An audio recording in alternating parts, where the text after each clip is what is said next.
नमस्कार. S news चॅनलमध्ये आपलं स्वागत आहे. पिंपळनेर शहरामध्ये गेल्या 3 ते 4 महिन्यांपासून सुरू असलेल्या भुयारी गटार आणि रस्ते कामांच्या नावाखाली मोठ्या प्रमाणावर खड्डे खोदून ठेवण्यात आले आहेत. मात्र ही कामे अपूर्णावस्थेत सोडल्यामुळे नागरिकांचे दैनंदिन जीवन अक्षरशः विस्कळीत झाले असून अपघातांची मालिका सुरूच आहे.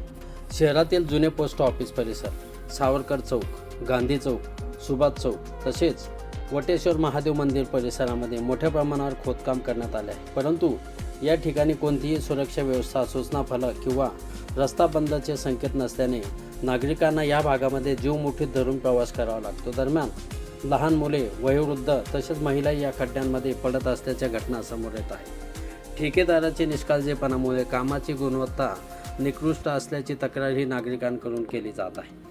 विशेष म्हणजे वाणी मंगल कार्यालयासमोरील बाजारपेठेत जाणाऱ्या रस्त्यावर अनेक दिवसांपासून खोदून ठेवलेले खड्डे आणि चारे यामुळे रहदारी पूर्णपणे विस्कळीत झाले आहे. या परिसरातील व्यापाऱ्यांनाही मोठा फटका बसत असून ग्राहकांची ये-जाही कमी झाली आहे.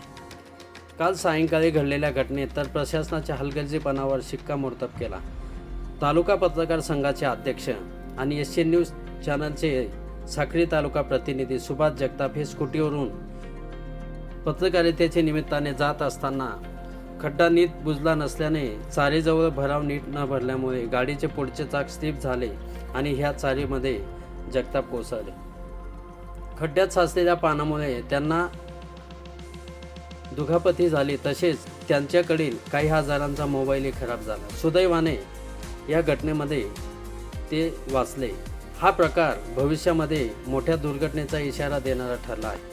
याच पार्श्वभूमीवर पिंपळनेर तालुका पत्रकार संघाने नगर परिषद तसेच पोलीस प्रशासनाला निवेदन देत तातडीने काम पूर्ण करण्याची मागणी केली आहे. तसेच संबंधित ठेकेदारावर कठोर कारवाई करण्याची मागणी केली आहे. नागरिकांमध्ये या घटनेने संतापाची लाट उसळली असून जर यापुढे मोठा अपघात झाला तर त्याला पूर्णपणे ठेकेदार आणि प्रशासन जबाबदार असेल असे इशारा दिला आहे. पत्रकार संघातर्फे निवेदन देताना संघाचे अध्यक्ष आणि एस न्यूजचे तालुका प्रतिनिधी सुभाष जगताप, कार्याध्यक्ष प्राध्यापक शिवप्रसाद शेवाळे, अनिल बोराडे, दिलीप बोळे, भरत बागुल, दिलीप घरटे, विशाल गांगुर्डे, चंद्रकांत घरटे, जयप्रकाश प्रजापती, शाकीर सय्यद, हरीश जगताप आदी उपस्थित होते.